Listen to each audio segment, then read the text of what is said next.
Okay guys, real talk lang tayo Siguro ilan sa atin dito ang maraming nakakaranas ng mga saksakan ng pintasera, laiterang mga hipag. Share ko lang real talk lang tayo. Danas nyo na ba na may hipag kayo sa una pa lang ang baba ng tingin nyo, keso ganito na pangasawa ng kapatid niya, keso ganito, ganito. Dumating ang time, nagsama kayo ng asawa mo, dumating ang time, nabando na kayo, dumating ang time, gipit na gipit kayo. Kailangan nyo yung partido ng asawa na nandun kayo sa lugar ng asawa nyo. Pero nang ginawa, baliwala.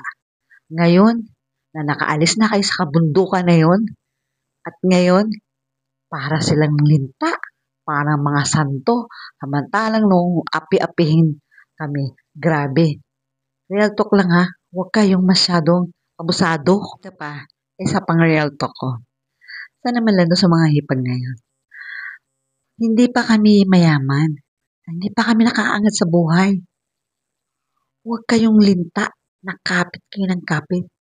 Nung kasagsagan ng kahirapan namin, nung kasagsagan ng kagutuman namin, nasaan kayo?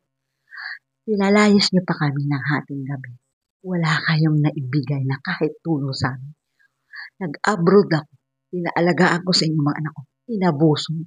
Mga pera namin, inabuso niyo. Tapos ngayon, na nasa ayos ng kalagayan ng mga anak ko, para kayong mga linta, kapit ng kapit, hingi ng hingi. O totoo hindi yung obligasyon ng anak ko Ang suportahan kayo, hindi na nila obligasyon.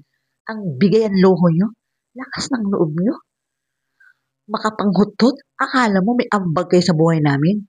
Real talk lang huwag kang abusado. Yan ang mahirap